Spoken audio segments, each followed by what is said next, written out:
Welcome to Vikramaj and friends. आज हम आ चुके हैं अपनी एमसीक्यू सीरीज के दूसरे पार्ट में, जहां हम आज फिर से 50 क्वेश्चन को पढ़ेंगे एमसीक्यूज के जरिए और अपने कॉन्सेप्ट्स को करेंगे क्लियर। चलिए स्टार्ट करते हैं।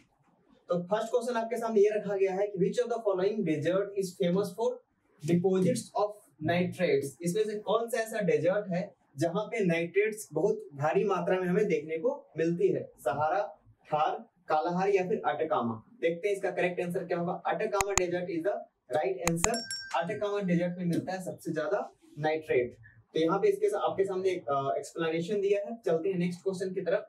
With reference of the standard time line of India, जैसे कि आपको पता है कि उत्तर प्रदेश के इलाहाबाद, जो कि प्रयागराज के नाम से जाना जाता है, मिर्जापुर से गुजरता है। तो इसमें से कौन सा ऐसा लाइन है, ऐसा स्टेटमेंट है जो कि इनकरेक्ट है? This line is located in the middle of the 82.5 degree west longitude. तो क्या ये वेस्ट लॉन्गिट्यूड की तरफ है? वहीं दूसरी ओर मैं बात करूं, this line passes through 5 states of India. जैसे कि हम हमेशा बात करते हैं टॉपिक ऑफ कैंसर के बारे में कि कितने स्टेट से पास करता है, लेकिन कभी हम स्टैंडर्ड लाइन के बारे में नहीं बात करते हैं, स्टैंडर्ड टाइमलाइन के बारे में कि कितने स्टेट से गुजरता है। तो चलिए देखते हैं क्या होगा इसका करेक्ट आंसर। ऑप्शन सी यानी कि ओनली 2 इज द करेक्ट। ये इनकरेक्ट है, ये वेस्ट की तरफ नहीं होगा। किसके तरफ होगा? ईस्ट की तरफ होगा, ना कि वेस्ट की तरफ होगा। और 5 स्टेट से गुजरता है, बिल्कुल सही बात है। उत्तर प्रदेश, मध्य प्रदेश, छत्तीसगढ़, उड़ीसा और आंध्र प्रदेश से ये टाइमलाइन गुजरती है। चलिए आगे बढ़ते हैं। Question number 3 with reference to the Indo Nepal border. Bharat और नेपाल के बॉर्डर के बारे में आपसे पूछा जाता है कि इन 3 स्टेटमेंट्स में से कौन सा स्टेटमेंट सही है। The number of states in India that shares border with Nepal is 5। Nepal की जो सीमा है 5 राज्यों से, भारत के 5 राज्यों से को टच करती है। वहीं दूसरी ओर मैं बात करूं कि Nepal also share its border with Jammu and Kashmir. क्या नेपाल अपनी सीमा, अपना बॉर्डर जम्मू एंड कश्मीर के साथ शेयर करता है? 8 district of Bihar shares border with Nepal. क्या बिहार का 8 जिले, बिहार के जो 8 जिले हैं वो नेपाल के साथ अपनी सीमा साझा करती है या फिर नहीं करती? चलिए करेक्ट आंसर की तरफ चले। Option D is the correct answer, मतलब कि ओनली 1 इज द करेक्ट। मतलब ये कि नेपाल के साथ भारत के 5 ऐसे राज्य हैं जो कि सीमा को साझा करते हैं, बाकी दोनों स्टेटमेंट इनकरेक्ट है। जम्मू कश्मीर बिल्कुल साझा नहीं करता है और बिहार का 7 डिस्ट्रिक्ट साझा करता है नेपाल के साथ बॉर्डर। जैसे आपको पता है कौन से वो 5 स्टेट्स हैं? उत्तर प्रदेश, बिहार, उत्तराखंड, वेस्ट बंगाल और सिक्किम। जम्मू एंड कश्मीर कभी भी सीमा नहीं साझा करता है नेपाल के साथ। The pH of a solution changes from 4 to 5। 4 से 5 हो जाएगा तो H plus ion concentration will क्या होगा? H plus ion के साथ ऐसा क्या परिवर्तन होगा जब pH का वैल्यू, जैसे आपको पता है कि pH से हम लोग क्या करते हैं, एसिडिक या कि फिर बेस वैल्यू का पता करते हैं। तो 4 से अगर 5 तक चला जाएगा तो क्या असर पड़ेगा? क्या ये 5 टाइम्स बढ़ेगा, 5 टाइम्स घटेगा, 5 गुना घटेगा, या फिर 10 गुना घटेगा, या फिर 100 गुना घटेगा, 1000 गुना घटेगा? सॉरी, करेक्ट आंसर ये ऑप्शन सी, मतलब ये कि 10 गुना ये घट जाएगा। ये आपके सामने कैलकुलेशन दिया गया है, इसका आप स्क्रीनशॉट ले सकते हैं। चलिए आगे बढ़ते हैं। Someshwar series of Bihar is. Bihar का जो सोमेश्वर सीरीज है वो कहाँ पे है, मतलब उसके बारे में पूछा जा रहा है कि वो क्या है। Older than Parasnath mountain series, older than Rajmahal mountain series, older than Kharagpur mountain series, या फिर younger than all of the above. इन सभी से नया है या फिर इन सभी से पुराना है? चलिए करेक्ट आंसर की तरफ चलते हैं। डी का मतलब होता है इन सभी से यंगर है। सोमेश्वर जो माउंटेन रेंज है, शिवालिक माउंटेन रेंज का हिस्सा है जो कि हिमालय के इस बिलोंग करता है, इसलिए these are newly formed range. जैसा कि आपको पता है कि हिमालय नवीन पर्वत का उदाहरण है, बहुत ही यंग माउंटेन। आपके सामने कुछ पासेस दिए गए हैं, पासेस के नाम दिए गए हैं, इधर स्टेट दिए गए हैं कि पासेस किस स्टेट में पड़ते हैं। चांगला, माना। जैसे कि आपको पता है कि माना जो है उत्तराखंड से बिलोंग करता है, तो मतलब कि बी में अगर 2 हो जाएगा तो करेक्ट होगा। तो बी और डी ऑलरेडी एलिमिनेट हो गया। वहीं मैं चांगला की बात करूं, तुजू की बात करूं, डेवसा की बात करूं, तो correct answer is option C, यानी कि ए का 4, लद्दाख। चांगला जो है वो लद्दाख से बिलोंग करता है। माना किससे बिलोंग करता है? उत्तराखंड से। और अगर मैं तुजू की बात करूं तो तुजू बिलोंग करता है किससे? मणिपुर से। और अगर मैं देवसा की बात करूं तो ये हिमाचल प्रदेश से बिलोंग करता है। तो आपको याद रखना होगा, मणिपुर आजकल बहुत ज्यादा चर्चा में है, तो तुजू जो पास है वो कहां से बिलोंग करता है? मणिपुर से belong. The Doab between river Ravi and Chenab is known by which of the following name. Doab का मतलब क्या होता है? दो आब, आब का मतलब होता है वाटर, दो का मतलब होता है टू, मतलब कि दो पानी के बीच का जो एरिया होता है उसको हम बोलते हैं दोआब। तो ये जो रीजन है, अगर मैं इसको रिवर समझूं तो ये जो रीजन है, इस रीजन को बोलेंगे दोआब। तो दोआब, दो नदियों के बीच का जो जगह होता है उसको बोलते हैं दोआब। तो छज दोआब, रंचा दोआब, विष्ट दोआब या फिर बारी दोआब। रावी और चिनाब के बीच के दोआब को हम किस नाम से जानते हैं? तो correct answer is option B, रंचा दोआब के नाम से जानते हैं। जैसे कि मैंने आपको बताया कि इसको हम रंचा दोआब के नाम से जानते हैं। छज दोआब जो होता है वो किसके बीच है? चेनाब और झेलम के बीच। वही मैं अगर बात करूं ब्यास और सतलज की, तो इसको बोलते हैं विष्ट दोआब। वही अगर बारी दोआब की बात करूं तो किसके बीच सिचुएटेड है? ब्यास और रावी रिवर के बीच। चलिए आगे बढ़ते हैं। माइका इज फाउंड, माइका सबसे ज्यादा किस जिले में पाया जाता है? बिहार के। जमुई, नवादा, गया या फिर इनमें से, मतलब इन सभी में से या फिर इनमें से एक से अधिक में। तो correct answer is option D, Nawada, Jamui और गया में माइका पाया जाता है। वहीं मैं अगर लाइमस्टोन की बात करूं तो रोहतास, मुंगेर और कैमूर में पाया जाता है। वहीं मैं बॉक्साइट की बात करूं तो मुंगेर, कैमूर और रोहतास में पाया जाता है। फेल्सपर की बात करूं तो गया और जमुई में। गोल्ड की बात करूं, जैसे कि अभी हाल फिलहाल में आपने न्यूज को पढ़ा होगा तो आपको पता चला होगा कि बहुत ही ह्यूज अमाउंट में गोल्ड रिजर्व्स का पता चला है। कहाँ पे? जमुई में। वहीं मैं अगर वेस्ट चंपारण की बात करूं तो यहाँ भी गोल्ड पाए जाते हैं। कोल बिहार के सिर्फ एक जिला भागलपुर में हमें देखने को मिलता है। चलिए आगे बढ़ते हैं। 9 number question, Kalyanpur cements limited is located in which district of Bihar? इनमें से किस डिस्ट्रिक्ट में कल्याणपुर सीमेंट्स लिमिटेड पाया जाता है? गया, नवादा, कैमूर या फिर रोहतास? चलिए इसका करेक्ट आंसर देखें तो option D is the correct answer. Rohtas में हमको देखने को मिलता है क्या? Kalyanpur cements limited. चलिए आगे बढ़ते हैं। क्वेश्चन नंबर 10 पूछा जा रहा है आपसे कि in which of the following state the Surma river valley region located? किस रीजन में सुरमा रिवर वैली हमें देखने को मिलती है? कर्नाटका, असम, केरला या फिर इनमें से एक से ज्यादा स्टेट में हमको देखने को मिलती है। तो आपको पता होना चाहिए कि नॉर्थ ईस्ट की नदी है सुरमा, जो कि आसाम में देखने को मिलती है। और ये आसाम में है और ये कहाँ से निकलता है? तबगोई, डिगबोई और मकुम और नाहर कटिया इलाके से निकलता है। Which of the following theory is related to origin of the universe? इसमें से कौन सी ऐसी थ्योरी है जो कि यूनिवर्स की उत्पत्ति की बात करता है, जहां से यूनिवर्स की उत्पत्ति हुई है? तो आपको पता होना चाहिए बिग बैंग थ्योरी है जो कि यूनिवर्स की उत्पत्ति की बात करता है, जो कि आज से करीब 15 बिलियन ईयर्स एगो हुआ था, जो कि बहुत ही एक जबरदस्त धमाका हुआ था। उसी के बाद से धरती पे बहुत दिनों तक से सिर्फ बारिश ही बारिश हुई। River Burhi Gandak joins the Ganga near, बूढ़ी गंडक जो है गंगा के ट्रिब्यूटरी है। तो आपको बताना है कि गंगा को कहां से ज्वाइन करती है? बेगूसराय, खगड़िया, पटना या फिर हाजीपुर? चलते हैं करेक्ट आंसर की तरफ। Correct answer is what? Option B, Khagaria में जाके गंगा नदी को ज्वाइन करती है। ये इसकी कुल लेंथ कितनी है? 320 किलोमीटर। मैं आपसे पूछना चाहूंगा कि बिहार में गंगा नदी की लेंथ कितनी है और सबसे ज्यादा किस जिले में बहती है? वही मैं आपसे पूछना चाहूंगा, जिसको बिहार के शोक के नाम से जानते हैं, कोशी रिवर, वो कितना डिस्टेंस कवर करती है बिहार? कंसीडर द फॉलोइंग, इन दो स्टेटमेंट को आप कंसीडर कीजिए और नीचे दिए गए ऑप्शन के आधार पर आप इसका जवाब दीजिए। The originates from the Black Forest and forms its mouth in the Black Sea. ऐसी कौन सी रिवर है जो कि ब्लैक फॉरेस्ट से निकलती है और इसका जो माउथ है, मुहाना जो है इसका, ब्लैक सी के तरफ जाकर मिलता है? वहीं दूसरी ओर मैं दूसरी स्टेटमेंट को पढ़ूं, it passes through the maximum number of countries in the world. ये सबसे ज्यादा देशों से गुजरते हुए फाइनली जाकर ये ब्लैक सी में मिलती है, फिर किसी और सी में मिलती है। इसका नाम है डेन्यूब, वोल्गा, नेपियर या फिर इनमें से एक से अधिक। तो option A is the correct answer. Danube नदी की बात हो रही है और जो डेन्यूब नदी है, Danube is the second longest river in Europe. Europe की जो दूसरी सबसे बड़ी नदी है डेन्यूब है और वोल्गा सबसे बड़ी रिवर के रूप में हम उसको जानते हैं। जब Volga in the Russia, Volga कहाँ पे? रशिया में है और ये central and southern east Europe में क्या होता है? फ्लो करती है। इसी के साथ साथ the Black Forest south into the Black Sea, Black Forest जो है वो ब्लैक सी के साउथ में है। The large area and historically important river, ऐतिहासिक तौर पे काफी ही महत्वपूर्ण नदी के रूप में हम इसको जानते हैं। The rank of Bihar in the health index recently released by NITI Aayog.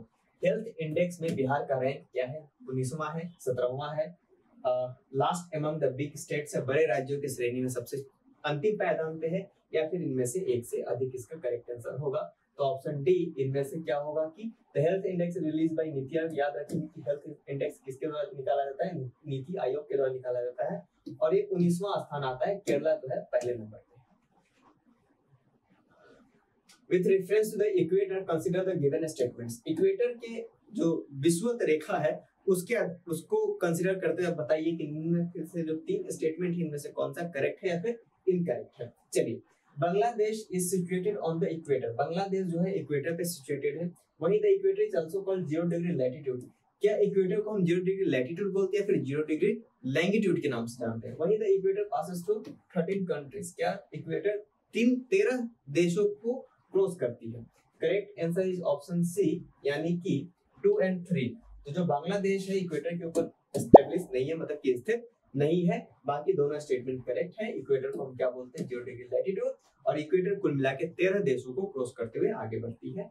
चलिए, तो Tropic of Cancer, Bangladesh is not located on the equator but on the Tropic of Cancer. कर्क रेखा पे अवस्थित है, ना कि विषुवत रेखा पे। आपको पता होना चाहिए कि विषुवत रेखा इंडिया के नीचे से निकल जाती है। The place of Bihar in the country in terms of jute production। Jute production में बिहार का कौन सा स्थान है? फर्स्ट, सेकंड, थर्ड या फिर फोर्थ? तो B is the correct answer. Second स्थान है और पहले स्थान पे है वेस्ट बंगाल। वेस्ट बंगाल जो है कि फर्स्ट रैंक पे है। वही जूट प्रोडक्शन में सुपौल, पूर्णिया, मधेपुरा एंड अररिया, ये ऐसे कुछ डिस्ट्रिक्ट्स हैं जो कि फूड प्रोडक्शन में बहुत ही आगे हैं बिहार के अंदर में। और आप ध्यान से देखेंगे ये सारे डिस्ट्रिक्ट वेस्ट बंगाल के साथ अपनी बॉर्डर को शेयर करते हैं। Which of the following is not a acidic rock? आपको ये बताना है कि निम्न में से कौन अम्लीय चट्टान का उदाहरण नहीं है? ग्रेनाइट, बेसाल्ट या फिर रियोलाइट? चलिए करेक्ट आंसर की तरफ चलते हैं। बी, मतलब ये कि बेसाल्ट जो है वो एसिडिक नहीं होता है, बाकी सारे एसिडिक होते हैं। बेसाल्ट एल्कलाइन रॉक होता है, आप ध्यान रखेंगे इस बात। Which of the following pair is not correct? आपको बताना है कि इसमें से कौन सा ऐसा पेयर है जो कि करेक्ट नहीं है।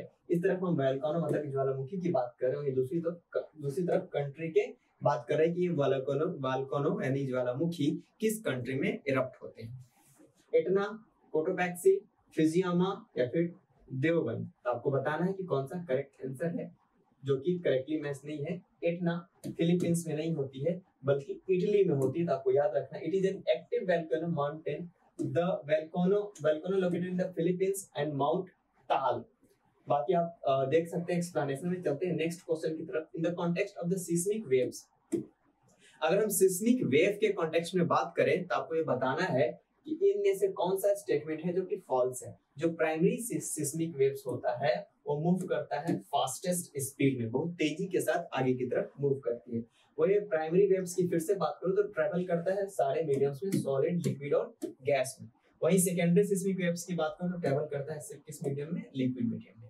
Surface waves are the most destructive. जो कि सरफेस वेव होता है वो बहुत ज्यादा डिस्ट्रक्टिव होता है। मैं आपको बता दूं कि इस वाले ऑप्शन को यूपीएससी ने भी एक बार पूछ रखा है, तो काफी ज्यादा इंपॉर्टेंट फैक्ट है, आपको जानना चाहिए इसके बारे में। चलिए, तो अब समझते हैं इसका कौन सा स्टेटमेंट है जो कि फॉल्स है। ऑप्शन सी जो है, सी वाला स्टेटमेंट है जो कि फॉल्स है। बाकी के 3 स्टेटमेंट करेक्ट है। मतलब कि प्राइमरी सिस्मिक वेव्स जो होता है काफी तेजी स्पीड के साथ आगे बढ़ती है, वहीं प्राइमरी वेव्स जो है तीनों मीडियम में ट्रेवल कर सकता है, और सरफेस वेव्स जो होता है सबसे ज्यादा डिस्ट्रक्टिव होता है। तो आपको पता चल गया कि इसमें से करेक्ट आंसर क्या है। चलिए चलते हैं नेक्स्ट क्वेश्चन की तरफ। विच of the following topography is formed by river? इनमें से कौन सा ऐसा टोपोग्राफी है जो कि रिवर के द्वारा बनाया जाता है? लैपिस, यू शेप्ड वैली, नुनतक या फिर गोखुर लेक? तो करेक्ट आंसर इज गोखुर लेक। उसको ऑक्सबो लेक भी बोलते हैं। इसको इसलिए हम ऑक्सबो लेक बोलते हैं बिकॉज इसका जो आकार होता है, इसका जो शेप होता है वो गाय के नाखून के जैसा होता है। इस तरीके का कुछ इस तरीके का होता है, इस वजह से हम इसको क्या बोलते हैं? Oxbow lake. ये नदियों के निक्षेपण के द्वारा बनाया जाता है। The transition between 2 ecosystem is called. 2 ecosystem के बीच के ट्रांजिशन को हम क्या बोलते हैं? कल भी हमने इस क्वेश्चन को पढ़ा था। इसको बोलते हैं इकोटोन। ये बहुत बार पूछा गया क्वेश्चन है, तो आप याद रखेंगे कि इकोटोन का क्या मतलब होता है। ये दो इकोसिस्टम के बीच का ट्रांजिशन होता है। इकोसिस्टम क्या होता है, इसके लिए आपको हमारे जियोग्राफी की क्लास या फिर एनवायरमेंट की क्लास में आना होगा, क्योंकि एनवायरमेंट और जियोग्राफी में दोनों का कॉमन टॉपिक है। आइए समझते हैं। Consider the given statements. The Soo canal connects lake eri और लेक ओंटारियो। जो सू कैनाल है इन दो लेक को कनेक्ट करती है। The Stalin canal is located in Canada. आपको बताना इनमें से कौन सा ऑप्शन करेक्ट है। Option B is the correct answer, मतलब कि both A and B, 1 and 2 statement is correct. चलिए अब आते हैं अगले क्वेश्चन की तरफ। इधर कुछ ट्राइब्स दिए गए हैं, वहीं दूसरी ओर आपको कुछ कंट्रीज दिए गए हैं और आपको बताना है इनमें से कौन सा ट्राइब इस कंट्री में बिलोंग करता है, इस कंट्री से बिलोंग करता है। एक ऑप्शन तो काफी इजी, अफरीदी। आप इजीली बता सकते हैं कि कहां से बिलोंग करता होगा अफरीदी। अफरीदी, हस्दा, एकर या फिर हक्का, ये कौन से ऐसे ट्राइब्स हैं जो कि करेक्टली मैच्ड हैं। तो option B is the correct. आपको देखने को मिलेगा कि ए का क्या होगा 2, मतलब ये कि तंजानिया, हस्दा जो है तंजानिया से बिलोंग करता है, बाकी अफरीदी जो है पाकिस्तान से। वहीं अगर मैं बात करूं एकर ट्राइब की, तो ये ब्राजील से, और हक्का जो है वो चाइना से बिलोंग करता है। In Bihar budget 2023-2024 formula have been fixed for development. Development के कितने फॉर्मूले को फिक्स किया गया है, तो कितने हैं 10 पॉइंट प्रायोरिटीज हम लोगों ने तय किया है बिहार गवर्नमेंट ने। यूथ एंड एम्प्लॉयमेंट जैसे कि सब तरीसी है सेंट्रल गवर्नमेंट की 7 अलग अलग प्रायोरिटीज, उसी तरीके से बिहार गवर्नमेंट ने 10 अलग अलग प्रायोरिटीज को तय किया है। क्या क्या है वो, with and development, sustainable women empowerment, minority welfare, standing the modernisation of police force, agriculture and rural development, green development, infrastructure and industrial development, urban development, health sector और इंडस्ट्रियल डेवलपमेंट। ये कुछ प्रायोरिटीज हैं जो कि Bihar government के द्वारा तय किए गए हैं। क्वेश्चन नंबर 25 में अगर हम आते हैं तो हमको देखने को मिलता है according to the Bihar economic survey 22-23 the total length of the national highway of Bihar is. Bihar में नेशनल हाईवे की कुल कितनी लेंथ है, 5977 किलोमीटर के लगभग के आसपास, 6000 किलोमीटर के आसपास इसकी कुल लंबाई है बिहार। 26 नंबर क्वेश्चन की अगर हम बात करें तब हम आ चुके हैं हिस्ट्री में।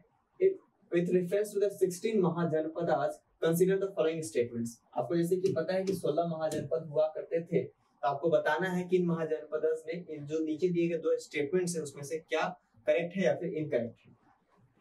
In this mahajanapadas the capital of अंग इज चंपा या फिर मालिनी। अंग का जो कैपिटल था वो चंपा था क्या। Malla Janapadas was situated in the वेन city of the Deoria janapad. अभी के देवरिया जनपद में मल्ल जो जनपद है वो सिचुएटेड था। तो option D is the correct answer, मतलब कि both 1 and 2 is correct answer. Mahajanapadas का महाजनपदास अंग का जो कैपिटल था वो चंपा था, वहीं मल्ल अभी के टाइम पे देवरिया के आसपास स्थित था। Kunwar Singh belong to which clan of Rajput. इसमें से कौन से राजपूत से वो बिलोंग करते थे, तो कुंवर सिंह जो थे वो परमार क्लैन ऑफ राजपूत थे। Where is the Virat Ramayan temple is being constructed. Virat Ramayan temple कहाँ बनाया जा रहा है, तो बिहार के सीतामढ़ी में इसका निर्माण किया जा रहा है। सॉरी, ये वेस्ट चंपारण में इसका निर्माण किया जा रहा है, सीतामढ़ी में बनाया जा रहा है माता सीता का मंदिर। मैं थोड़ा कंफ्यूज हो गया था। तो बिहार में बनाया जा रहा है विराट रामायण मंदिर ईस्ट चंपारण। यहाँ पे असर्शन और रीजन दिया गया है कि मगध इज कंसिडर्ड अनहोली इन वैदिक लिटरेचर। वैदिक लिटरेचर में मगध को क्या बोला गया है, अनहोली बोला गया है। वही Magadh was the most powerful of all the mahajanapadas. सबसे ज्यादा पावरफुल था सारे महाजनपदास से। तो आपको बताना इसमें से कौन सा आंसर करेक्ट होगा। Option B is the correct, मतलब कि बोथ असर्शंस एंड रीजन दोनों करेक्ट हैं, लेकिन एक दूसरे को क्या कर रहे हैं, अच्छे से एक्सप्लेन नहीं कर पा रहे। The first vice chancellor of Bihar Vidyapith. Bihar Vidyapith के पहले वाइस चांसलर कौन बनाए गए हैं, तो आपके सामने कुछ ऑप्शंस दिए गए हैं, आपको बनाए गए थे। तो option A is the correct answer. Braj Kishore Prasad को बनाया गया है vice chancellor of what, Bihar Vidyapith. Which of the provincial congress conference was passed resolution on 28 August 1920 to support non-cooperation movement। तो प्रोविंशियल कांग्रेस के कॉन्फ्रेंस में कब पास किया गया था, जबकि नॉन कॉपरेशन मूवमेंट लॉन्च किया गया था उसके सपोर्ट के लिए। तो आपको बताएं इसका correct answer option B is the correct, Bihar में, बिहार के प्रोविंशियल कांग्रेस के द्वारा इसको पास किया गया। 32 नंबर क्वेश्चन, हुआ the first ruler of Tughlaq dynasty. आपसे पूछा जा रहा है तुगलक डायनेस्टी का संस्थापक या फिर उसका पहला रूलर कौन था? फिरोज शाह तुगलक, मोहम्मद बिन तुगलक, गियासुद्दीन तुगलक या फिर none of the above. Option C is the correct answer, Ghiyasuddin Tughlaq जो था फाउंडर था किसका, Tughlaq dynasty. Who discovered the Cape of Good Hope? ये काफी इंपॉर्टेंट है इंडिया के कॉन्टेक्स्ट में, ऐसे है तो इंडिया के बाहर, लेकिन इसकी इंपॉर्टेंस इंडिया की हिस्ट्री, इंडिया की ज्योग्राफी बहुत ही एडवर्सली इफेक्ट करता है ये। तो Bartholomew Dias, Vasco da Gama, Columbus या फिर नन ऑफ द अबव। तो correct answer is option A, Bartholomew Dias was the founder of, मतलब inventor of Cape of Good Hope. Who among the following demanded separate Bihar provinces in 1906? इनमें से वो कौन से ऐसे व्यक्ति थे जिन्होंने पहली बार आवाज उठाई 1906 ईस्वी में कि बिहार से एक अलग प्रोविंस बनाना चाहिए बंगाल से काटकर? राजेंद्र प्रसाद, महेश नारायण, सच्चिदानंद सिन्हा या फिर डी, इनमें से कोई नहीं। तो इस डिमांड को उठाया गया था सच्चिदानंद सिन्हा और महेश नारायण दोनों के द्वारा। आपको याद है Which of the following Mughal emperors get the बीबी की मकबरा built which is called Taj Mahal of the South? कौन से ऐसे पर्सन थे जिन्होंने मतलब मुगल एम्पायर थे जिन्होंने कि बीबी की मकबरा का निर्माण कराया, जिसको कि दक्षिण भारत का क्या बोला जाता है, ताजमहल बोला जाता है? औरंगजेब, हुमायूं, अकबर या फिर एक से ज्यादा, ऊपर से एक से ज्यादा राजाओं का कंट्रीब्यूशन था इसके निर्माण में। Correct answer is option A, Bibi ka Maqbara का निर्माण कराया था औरंगजेब ने, जिसको कि साउथ का ताजमहल कहा जाता था, और memory of his wife Rabia उद दुरानी के याद में उन्होंने 1678 में बनाया गया था। इसको साउथ का क्या बोला जाता है, ताजमहल बोला जाता है, क्योंकि देखने में ताजमहल का ये मिनिएचर लगता है, मिनिएचर नहीं मतलब देखने में ताजमहल के समरूप लगता है। आपके सामने फिर से दो स्टेटमेंट दिए गए हैं और नेहरू रिपोर्ट के रिगार्डिंग आपसे पूछा गया है कि इनमें से कौन सा स्टेटमेंट करेक्ट होगा या फिर इनकरेक्ट होगा। This report was published in the year 1928. क्या इस रिपोर्ट को 1928 में पब्लिश किया गया था? In this report there was a demand to make India completely independent. India को पूर्ण रूप से आजाद घोषित करने की मांग की गई थी इस रिपोर्ट में। तो option B is the correct answer, only 2 is the correct, ना कि स्टेटमेंट 1 इनकरेक्ट है। इसको 1928 में पब्लिश इन 1928, सॉरी इसमें कुछ टाइपिंग मिस्टेक हो गया, इसको पब्लिश किया गया था 1928 में। तो इसका करेक्ट आंसर क्या होना चाहिए?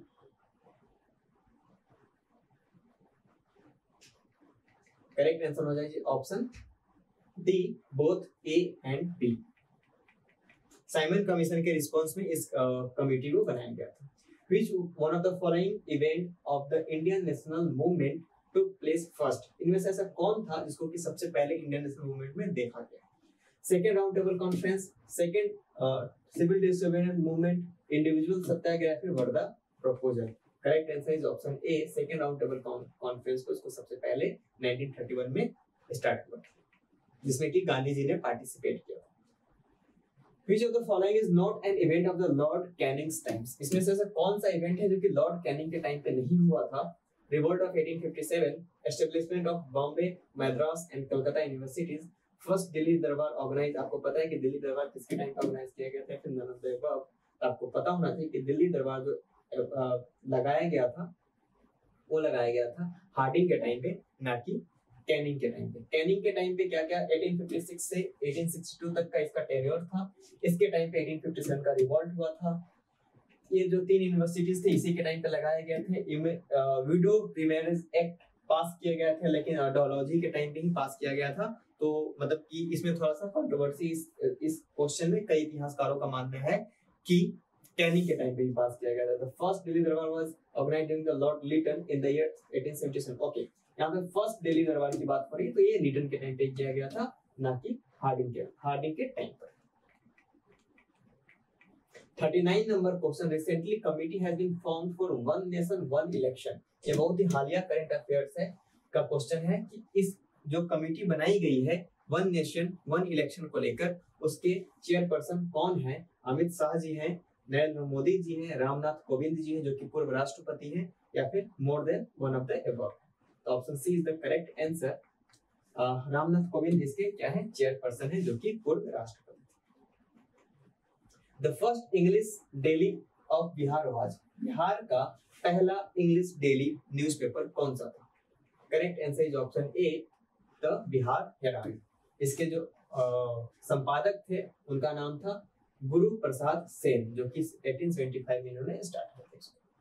Which of the following was the area of the सन्यासी रिवोल्यूशन? सन्यासी जो विद्रोह था इनमें से किस प्लेस पे हुआ था? असम, आंध्र प्रदेश, बंगाल या फिर जम्मू कश्मीर। देखते हैं correct statement. Correct answer is option C, Bengal में इसको किया गया था start, Sanyasi revolt.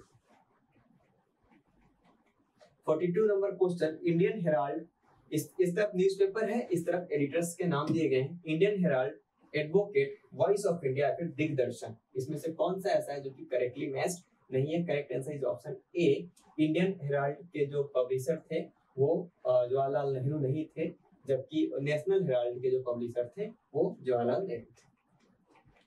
Arrange the commission constituted on education in the order of their formation, उनके फॉर्मेशन के आधार पर आपको बताना है कि कौन सा कमीशन सबसे पहले एस्टेब्लिश की गई थी। Hunter education commission, Sadler commission, Radhakrishnan commission या फिर सर्जिट प्लान। तो आपको पता होना चाहिए कि हंटर कमीशन 2 बार गठित की गई थी, एक बार हंटर कमीशन, एक बार हंटर एजुकेशन कमीशन के नाम से। चलिए करेक्ट आंसर देखते हैं। Option B is the correct answer. सबसे पहले हंटर कमीशन का गठन किया गया था 1882-1893 में। वहीं मैं अगर बात करूं सेटलर कमीशन की, सेटलर यूनिवर्सिटी कमीशन की, तो 1917 और 19 में इसको बनाया गया था। सर्जेंट स्कीम ऑफ एजुकेशन की बात करें तो 1944 में, और राधाकृष्णन कमीशन की एस्टैब्लिशमेंट की गई थी 1948 से लेकर 1949 तक। Who established Ramakrishna society in Bihar, Bihar के अंदर में रामकृष्ण सोसाइटी की स्थापना किन्होंने किया था? तो करेक्ट आंसर इज बाबाजी ठाकुरदास जी ने एस्टैब्लिश किया था रामकृष्ण मिशन। ऐसे रामकृष्ण मिशन रामकृष्ण सोसाइटी और रामकृष्ण मिशन स्टार्ट करने वाले व्यक्ति कौन थे? स्वामी विवेकानंद, जो कि रामकृष्ण परमहंस के सबसे महत्वपूर्ण शिष्यों में से एक थे। Babaji Thakurdas established Ramakrishna society in the 1906-07 in Patna. तो पटना में इन्होंने क्या किया था? इसको एस्टैब्लिश किया था। Which of the following personality of Bihar was called as महापंडित? इसमें से कौन थे जिनको महापंडित की संज्ञा दी जाती है? तो एक पर्सन थे, ऑप्शन बी, राहुल संस्कृत्यान को क्या बोला जाता है? महापंडित। इन्होंने एक्टिवली पार्टिसिपेट किया था नॉन कॉपरेशन मूवमेंट छपरा से। ये also called the father of Hindi traveller literature. ये क्या करते थे? मतलब इनका जो यात्रा वृत्तांत है वो काफी ज्यादा फेमस है। उन्होंने गंगा से बेलगा तक का एक बुक लिखी थी, उसी के साथ साथ उन्होंने घुमक्कड़ शास्त्र भी लिखा है। With reference to the age of consent act, consider the given options. दिए गए ऑप्शंस को आपको बताना है कि एज ऑफ कंसेंट एक्ट से इनमें से कौन सा स्टेटमेंट करेक्ट है। The act come during the time of Lord Irwin. क्या इरविन के टाइम पे आया था? By this act, marriage of children below 12 years was prohibited.